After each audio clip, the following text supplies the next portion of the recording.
Good morning friends, કેમ છો? મજામાં? હું અજય ત્રિવેદી અને આજે આપણે ધોરણ 10 માં વિષય ગણિતની અંદર ચેપ્ટર નંબર 12 વર્તુળ સંબંધિત ક્ષેત્રફળની તૈયારી માટે આપણે ઇન્ટ્રોડક્શન આજે જોવાના છીએ. મિત્રો, બોર્ડની પરીક્ષાની અંદર આ ચેપ્ટરમાંથી કુલ 4 માર્ક્સનું પૂછાશે. એટલે કે 3 માર્ક્સનું એક એક્ઝામ્પલ અને 1 માર્ક્સ એ વિભાગ A માંથી પૂછાશે. એટલે 4 માર્ક્સ થયા. અને આ 4 માર્ક્સ આપણે પૂરેપૂરા મેળવવા હોય તો પહેલા તો આપણને આ ચેપ્ટરની પૂરેપૂરી માહિતી, એની સમજણ અને એના સૂત્રો આપણને ખાસ આવડતા હોવા જોઈએ. અને એટલા માટે આજે ભાગ 1 ની અંદર હું તમને કેટલાક અગત્યના સૂત્રો અને સાથે સાથે એની કેટલીક માહિતી તમને બરોબર સમજાવીશ. તો બરોબર ધ્યાનથી તમે આ વિડિયો જોજો.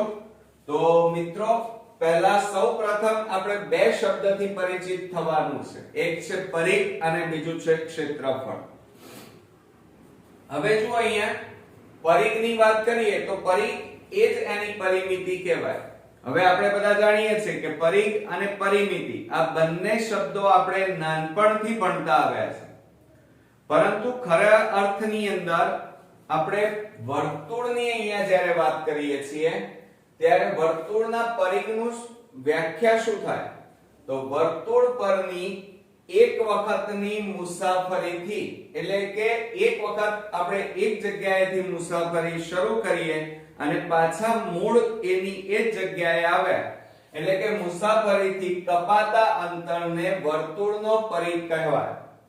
એટલે કહેવાનો મતલબ એ છે કે તમે અહીંયાથી મુસાફરી આ રીતે શરૂ કરી અને ફરતા ફરતા ફરતા ફરતા પાછા પોતાની મૂળ જગ્યા ઉપર આવો તો આ અંતરને વર્તુળનો પરિઘ અથવા વર્તુળની પરિમિતિ કહેવાય. પરિમિતિ અને પરિઘ એ વસ્તુ એક જ છે, શબ્દો એક જ છે. હવે આ પરિમિતિ અને પરિઘ શબ્દ એ લંબચોરસ, ચોરસ, ત્રિકોણ હોય, ષટકોણ હોઈ શકે, ચતુષ્કોણ હોઈ શકે, કોઈના માટે પણ આપણે વાપરી શકીએ. તો ધ્યાન રાખજો કે વર્તુળના પરિઘની વ્યાખ્યા બરોબર વર્તુળ પરની એક વખતની મુસાફરીથી કપાતા અંતરને વર્તુળનો પરિઘ કહે છે. હવે પરિઘમાં અને ક્ષેત્રફળમાં તફાવત શું છે? તો અહીંયા જુઓ, વર્તુળનું ક્ષેત્રફળ.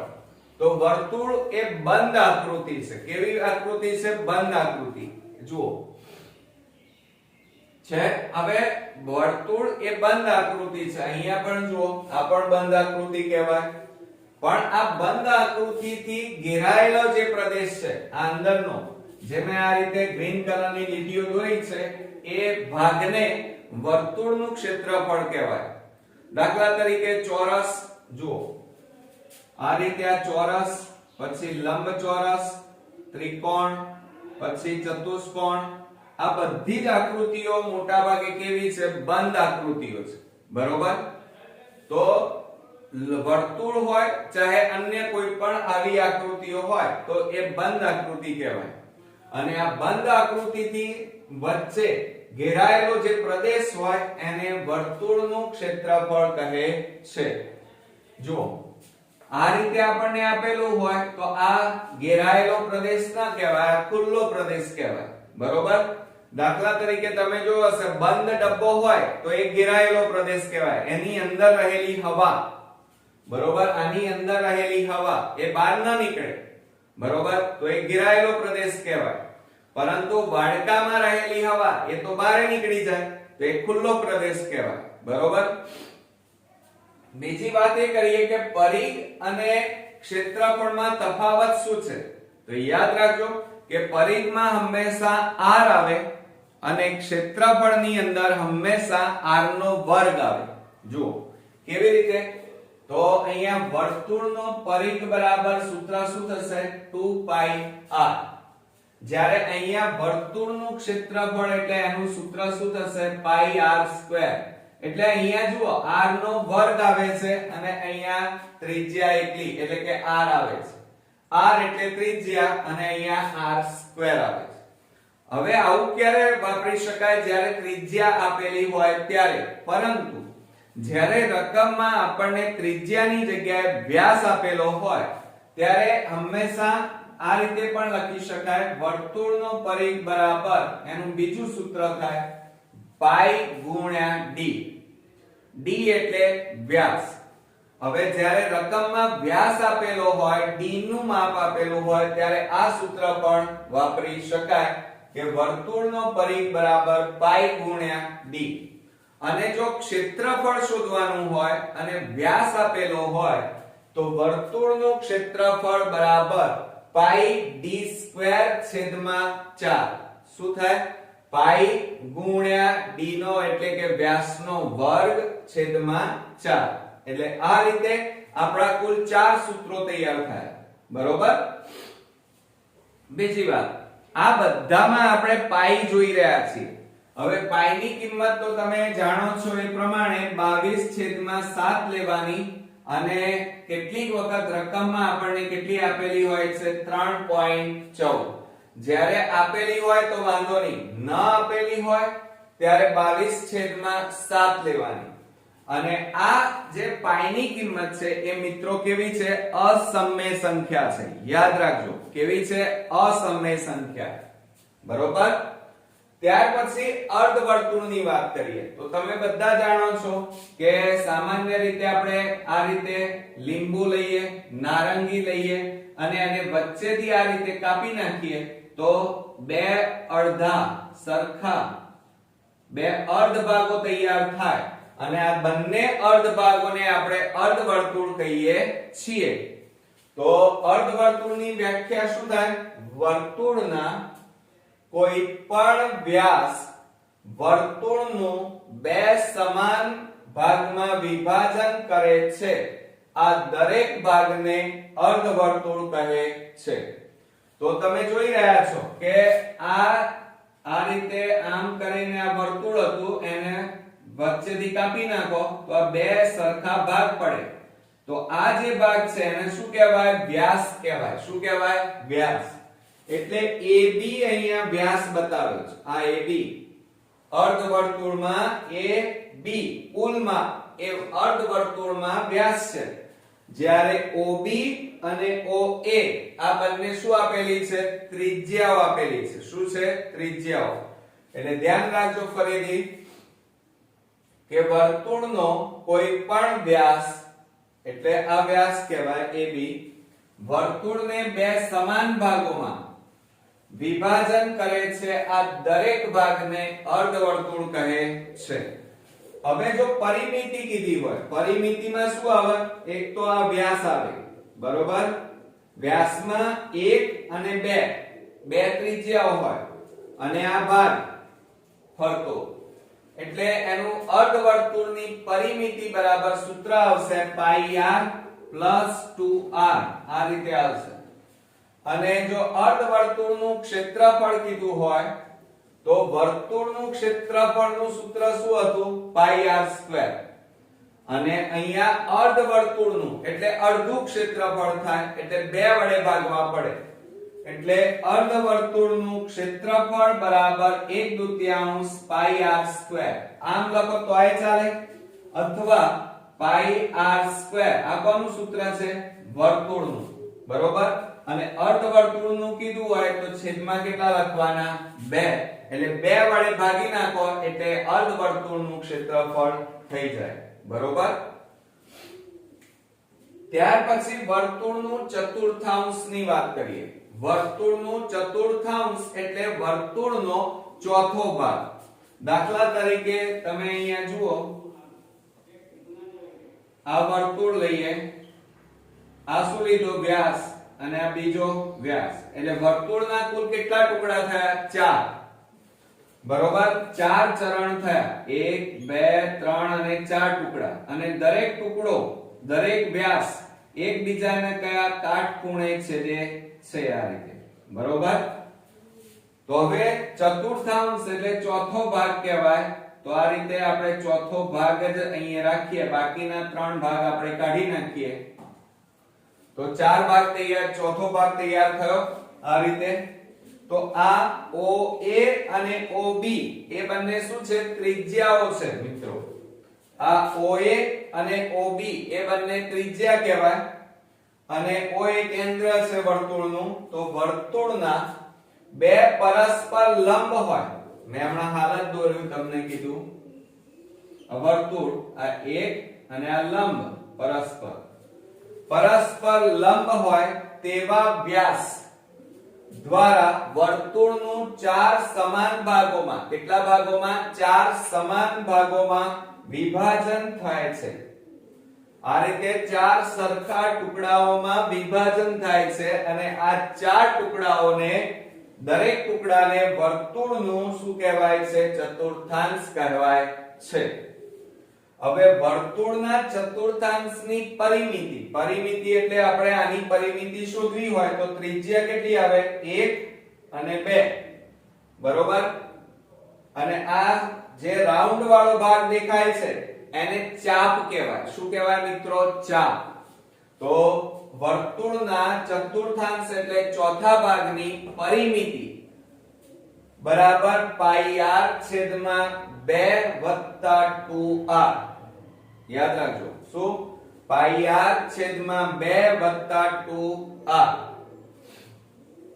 અને જો ક્ષેત્રફળ પૂછ્યું હોય શું પૂછ્યું હોય ક્ષેત્રફળ તો વર્તુળનું ક્ષેત્રફળ ધ્યાન રાખજો એનું સૂત્ર શું છે પાઈ r² આ વર્તુળનું ક્ષેત્રફળ અને અહીંયા આપણે વર્તુળના ચોથા ભાગનું ક્ષેત્રફળ શોધવાનું છે એટલે 4 વડે ભાગવા પડે એટલે સૂત્ર આ રીતે પણ લખાય અને 1/4 પાઈ r² બંને સેમ છે આવડી જશે ને હવે ત્યાર પછી કંકણાકારનું ક્ષેત્રફળની વાતો કરીએ કંકણાકાર એટલે હંમેશા કેન્દ્ર એક જ હોય એટલે કે બે સમકેન્દ્રીય વર્તુળો અહીંયા આપણે આકૃતિમાં C1 અને C2 એમ બે વર્તુળો અહીંયા દર્શાવેલા છે બરોબર એક મોટું વર્તુળ છે અને બીજું કાળા કલરનું દેખાય છે નાનું વર્તુળ છે બરોબર મોટા વર્તુળને આપણે C1 અને નાના વર્તુળને C2 કીધું હવે નાના વર્તુળની ત્રિજ્યા છે એને સ્મોલ r અને મોટા વર્તુળની ત્રિજ્યા છે એને કેપિટલ R વડે દર્શાવવામાં આવે છે ખ્યાલ આવી ગયો તમને હવે અહીંયા આપણે કરવાનું શું છે તો જુઓ કંકણાકાર જગ્યાનું કંકણાકાર એટલે કઈ જગ્યા આ હું ડોટ ડોટ વડે દર્શાવું છું એટલે નાના વર્તુળ અને મોટા વર્તુળની વચ્ચેની આ જે જગ્યા છે એનું ક્ષેત્રફળ આપણે શોધવાનું છે બરોબર તો આ કંકણાકાર વચ્ચે જે ડોટ ડોટ કર્યું એ નાના વર્તુળ અને મોટા વર્તુળની વચ્ચેની જગ્યાનું ક્ષેત્રફળ શોધવાનું હોય તો એનું સૂત્ર થશે પાઈ પહેલા કૌંસમાં r વત્તા r અને બીજા કૌંસમાં r માઈનસ r આ રીતે પણ લખાય અને ઘણી જગ્યાએ પાઈ કૌંસમાં r1² માઈનસ r2² વડે પણ દર્શાવવામાં આવે છે બંને સેમ છે આ છે ને એ a કહેવાય આ b એટલે a² માઈનસ b² કહેવાય એટલે એક વખત માઈનસ એક વખત પ્લસ એટલે a minus b a plus b એની જેમ અહીંયા લખેલું છે ઓકે એટલે કંકણાકાર જગ્યાનું ક્ષેત્રફળ બરાબર પાઈ કૌંસમાં r વત્તા r અને બીજા કૌંસમાં r માઈનસ r થશે બરોબર હવે જુઓ મોટા વર્તુળની ત્રિજ્યા કેપિટલ R અને નાના વર્તુળની ત્રિજ્યા સ્મોલ r તો r ઓછા મોટા વર્તુળમાંથી નાનું વર્તુળ બાદ કરો એટલે આ વચ્ચેનો જે ભાગ આખો પટ્ટો ડોટ ડોટ વાળો છે એ શું બતાવે છે પહોળાઈ એટલે આટલો ભાગ એ પહોળાઈ દર્શાવે છે એટલે r માઈનસ r એ શું બતાવે છે કંકણાકારની પહોળાઈ બતાવે છે બરોબર રસ્તાની પહોળાઈ આ જે ડોટ ડોટ કર્યું છે એની પહોળાઈ બતાવે છે ત્યાર પછી આપણે આગળ વાત કરીએ કે આપણે 7મા 8મા 9મા ધોરણમાં પણ ભણ્યા છીએ કે એક રોલર નું આવતું હતું, ખ્યાલ હોય તો સાયકલ નું પૈડું આવતું હોય, અને એ વખતે આપણે કેટલા આંટા માર્યા એવા દાખલા આપણે પૂછાયા અને ગણાયા પણ ખરા. તો જ્યારે વર્તુળાકાર પૈડાએ એક પરિભ્રમણમાં કાપેલ અંતર એટલે શું? તો દાખલા તરીકે આ રોલર હોય તો અહીંયાથી શરૂઆત કરે ફરવાનું, આમ ફરીને આમ પોતાની મૂળ જગ્યા આવે તો એ પરિઘ શોધવાનો. શું શોધવાનો? પરિઘ. ખ્યાલ રાખજો, જ્યારે તમે રસ્તા ઉપર રોલરને ફરતું જોયું હોય, બરોબર, તો રોલરે કેટલા આંટા માર્યા, કેટલું અંતર કાપ્યું એમ પૂછ્યું હોય ત્યારે પૈડાનો પરિઘ શોધવાનો 2πr. બરોબર. હવે બીજા બે અગત્યની વસ્તુઓ શીખી લઈએ. ક્યારેક કોમ્પ્લિકેશન વાળા દાખલા આવશે તમારા કે જેની અંદર આપણે ઝડપ, કિલોમીટર, મીટર, કલાક અને સેકન્ડનો ઉપયોગ કરવાનો છે. તો ઝડપના એકમનું રૂપાંતરણ કેવી રીતે કરવું ધ્યાન રાખજો કે x કિમી પ્રતિ કલાક કીધું હોય, x કિલોમીટર પ્રતિ કલાક, તો x ગુણ્યા 1 કિલોમીટર એટલે 1000 મીટર કહેવાય, અને છેદમાં ભાગ્યા એટલે છેદમાં 1 ગુણ્યા કલાક. 1 કલાકની મિનિટ કેટલી? 60. બરોબર. 1 કલાકની મિનિટ 60 અને 60 મિનિટની સેકન્ડ કેટલી? 1 મિનિટની સેકન્ડ કેટલી? 60. એટલે 60 ગુણ્યા 60 કરીએ તો 3600 થાય. એટલે સમજો જરા, તમને કદાચ ખ્યાલ ના આવે તો જુઓ, 1 કલાક બરાબર 60 મિનિટ અને 1 મિનિટ બરાબર 60 સેકન્ડ થાય. માટે 60 મિનિટ છે તો 60 મિનિટ બરાબર કેટલી સેકન્ડ? તો 60 ગુણ્યા 60, આ ઉપર જતા રહે, એક નીચે આવી જાય એટલે 60 ગુણ્યા 60 થાય, એટલે 3600 સેકન્ડ આવે. કેટલી સેકન્ડો આવે? 3600 સેકન્ડ આવશે.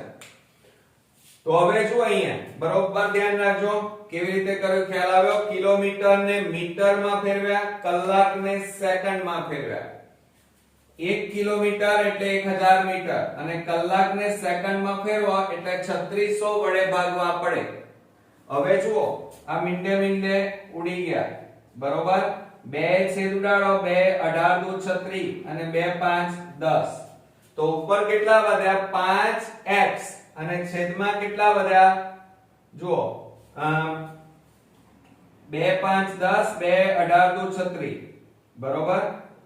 પછી અહીંયા કેટલા આવશે આપણી પાસે? 18 આવશે, 8 નહીં આવે, 18. એટલે 5x છેદમાં 18 મીટર પ્રતિ સેકન્ડ આવે. બરોબર. એટલે જો અહીંયા કિલોમીટર હતા એને મીટરમાં ફેરવ્યા અને કલાકને આપણે સેકન્ડમાં ફેરવી નાખ્યા. તો કેટલો જવાબ આવ્યો? 5x છેદમાં 18 મીટર પ્રતિ સેકન્ડ. એટલે ધ્યાન રાખજો હો, કારણ કે આવો એક્ઝામ્પલ તમારા ગણવામાં આવશે, હજી ટેક્સ્ટ બુકમાં છે. હવે x મીટર પ્રતિ સેકન્ડ, જોજો મીટર પ્રતિ સેકન્ડ કીધું છે, તો હવે આના કરતા ઉલટું કરવાનું. આ મીટર પ્રતિ સેકન્ડ છે, બરોબર, તો એને આપણે કિલોમીટર પ્રતિ કલાકમાં ફેરવવા છે. તો શું થાય? 18 ઉપર જતા રહે એટલે 18x અને 5 ક્યાં જતા રહે? છેદમાં, એટલે છેદમાં 5 એટલે 18x છેદમાં 5 કિમી પ્રતિ કલાક. ખ્યાલ આવી ગયો? ખબર પડી કે ના પડી મિત્રો? બરોબર. એટલે જો અહીંયા આ મીટર છે, હવે મીટર અહીંયા કિલોમીટર હતા એને મીટરમાં ફેરવવા છે. અહીંયા મીટરને કિલોમીટરમાં ફેરવવા હોય તો તમારે શું કરવું પડે? જો અહીંયા આ x તો ખરા ગુણ્યા અહીંયા મીટરના કિલોમીટરમાં ફેરવવા હોય તો 1000 વડે ભાગવા પડે, ગુણ્યા, અને સેકન્ડ છે તો સેકન્ડને કલાકમાં ફેરવવા હોય તો 3600 વડે ગુણવા પડે x ને. હવે છેદ ઉડાડો, ચાલો. તો મીંડે ઉડી ગયા. 2 5 10 અને 2 18 દૂ 36 બરાબર 18 ગુણ્યા x એટલે 18x અને છેદમાં 5 આવી ગયો જવાબ 18x છેદમાં 5 કિમી પ્રતિ કલાક. તો મિત્રો આ રીતે આપણે અહીંયા ધ્યાન રાખજો વર્તુળના પરિઘ એટલે પરિમિતિની વાત કરી. આપણી પાસે અહીંયા જુઓ પહેલું સૂત્ર આવ્યું વર્તુળનો પરિઘ બરાબર 2 pi r અને બીજું સૂત્ર જ્યારે વ્યાસ આપેલો હોય ત્યારે વર્તુળનો પરિઘ બરાબર pi ગુણ્યા d. અર્ધવર્તુળની વાત કરીએ તો અર્ધવર્તુળમાં પણ બે સૂત્રો આવ્યા. અર્ધવર્તુળની પરિમિતિ બરાબર pi r કૌંસમાં 2r અને બીજું સૂત્ર આપણું આવ્યું અર્ધવર્તુળનું ક્ષેત્રફળ બરાબર 1/2 pi r સ્ક્વેર. ત્યાર પછી વર્તુળના ચતુર્થાંશમાં આપણી પાસે બે સૂત્રો આવ્યા. વર્તુળના ચતુર્થાંશની પરિમિતિ બરાબર pi r છેદમાં 2 + 2r અને ત્યાર પછી બીજું એક સૂત્ર આવ્યું ક્ષેત્રફળનું વર્તુળના ચતુર્થાંશનું ક્ષેત્રફળ બરાબર 1/4 pi r સ્ક્વેર. બરોબર એટલે આ રીતે આપણી પાસે કુલ અહીંયા 6 સૂત્રો તૈયાર થયા. 2 pi r pi d એટલે 2 2 4 અને 2 6. હવે ત્યાર પછી વર્તુળની વાત કરીએ તો વર્તુળનું ક્ષેત્રફળ બરાબર pi r સ્ક્વેર અને વર્તુળનું ક્ષેત્રફળ જ્યારે વ્યાસ આપેલો હોય ત્યારે pi d સ્ક્વેર છેદમાં 4 થાય. ઓકે અને કંકણાકાર જગ્યાનું ક્ષેત્રફળ કીધું હોય ત્યારે સૂત્ર શું આવશે pi કૌંસમાં r પ્લસ r અને બીજા કૌંસમાં r માઈનસ r.